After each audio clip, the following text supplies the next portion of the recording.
Bonjour à tous et bienvenue dans ce Morning Bull Live. Nous sommes le 6 février 2024 et on est en phase d'acceptation. Acceptation que finalement peut-être les taux ne vont pas baisser au mois de mars comme c'était prévu depuis très très longtemps. Grosso modo, si on regarde les sondages du CME, eh bien on se retrouve à 14% de probabilité de voir les taux baisser en mars. Et puis après, on était, juste pour mémoire, vendredi dernier, on était à 20%. Et au début de l'année, il y a 4 semaines, à peu de choses près, on était à 95%. Bref, donc les taux ne devraient pas baisser en mars, mais ça, c'est pas grave, on est en train de l'accepter, puisqu'on sait que de toute manière, a priori, ils devraient baisser en mai.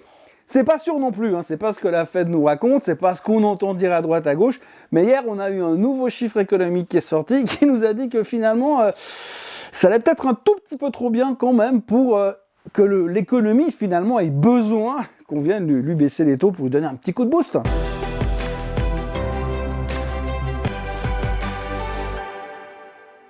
En effet, le petit coup de boost n'est peut-être pas nécessaire. Le truc est assez mécanique, si on veut bien. Vous avez une économie qui est en souffrance, qui est en ralentissement, donc il faut lui donner un petit coup de main, on baisse les taux, comme ça l'économie peut redémarrer et éviter surtout la récession. Mais quand on regarde l'économie américaine, en tous les cas avec les chiffres qu'on nous donne aujourd'hui, on est loin, mais loin de la récession. On a vu il y a quelques jours en arrière le PIB américain qui cartonne.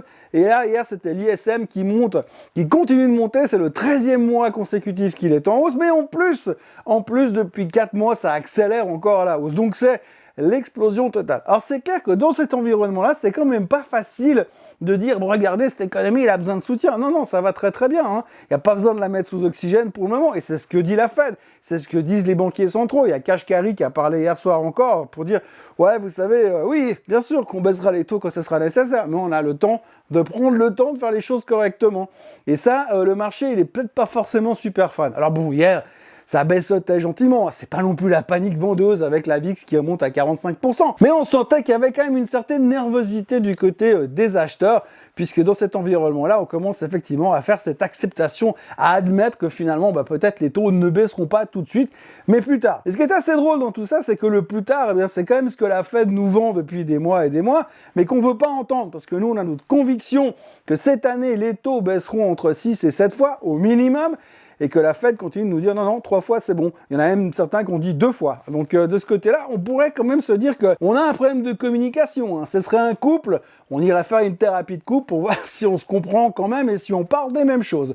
Enfin, toujours est-il que pour l'instant, on sent qu'il y a un petit ralentissement dans la hausse, même s'il continue à y avoir quand même globalement 2-3 bonnes nouvelles. Je prends au hasard Palantir qui a publié ses chiffres hier soir, alors des chiffres meilleurs que les attentes, mais en plus ils ont dit qu'ils surfaient sur la vague de l'intelligence artificielle. Alors on l'a vu, l'intelligence artificielle, ça marche un tout petit peu moins bien depuis quelques temps dans l'esprit des investisseurs, puisqu'on a vu que sur les big caps, eh bien ça marchait un peu moins bien, parce que finalement, on connaît un peu l'histoire. Bon, ça marche encore pas mal sur des plus petites boîtes comme Palantir, mais ça marche aussi super bien sur l'éternel meneur de l'intelligence artificielle, Nvidia, puisque hier soir, nouveau plus haut historique sur Nvidia grâce à Goldman Sachs qui dit que ça peut facilement aller à 800 $. Ça me rappelle tellement une époque de ma vie en l'an 2000 où on disait tout ce qui va à 10 va à 100, tout ce qui va à 100 va à 1000 et tout ce qui va à 1000 va au ciel. Eh bien, Nvidia n'est pas encore au ciel, mais pas loin.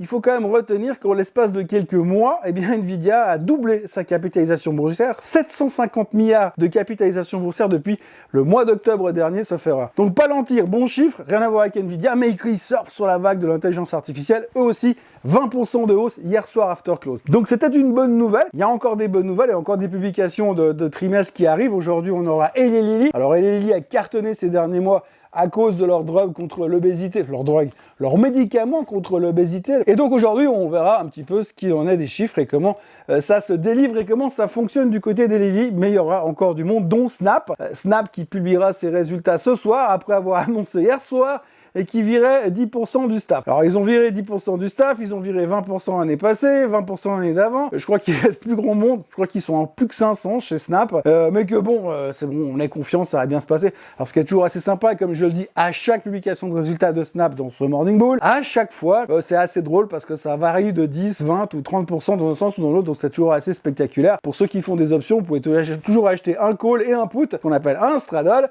Et du coup, eh bien, vous pourrez jouer dans les deux sens, au cas où ça part dans un sens ou dans l'autre, parce que ça devrait partir dans un sens ou dans l'autre. Bon là, tout de suite, quand on voit ce qu'on voit et qu'on entend ce qu'on entend, on a quand même l'impression, en regardant Snap, que ça va gentiment en direction de la faillite. Hein. C'est un peu comme Peloton. On a l'impression que, on veut pas le dire, mais que gentiment, mis à part merdouiller, merdouiller et merdouiller encore, eh bien Snap continue de s'effondrer gentiment. C'est vrai qu'il suffit pas de faire des superbes filtres avec des oreilles d'âne et des nez de cochon pour que ça cartonne au niveau du business. Enfin, Snap a encore viré des gens et sauf erreur, ils ont même rappelé leur fameux drone. Et apparemment, il y a des risques d'incendie pour ceux qui ont encore un drone Snapchat à la maison. Foutez-le à la poubelle parce que ça risque de cramer quand même. Autrement, on notera les chiffres de McDonald's. Alors McDonald's, ils ont publié des chiffres un petit peu en ralentissement, donc c'est pas l'euphorie du côté de chez McDo.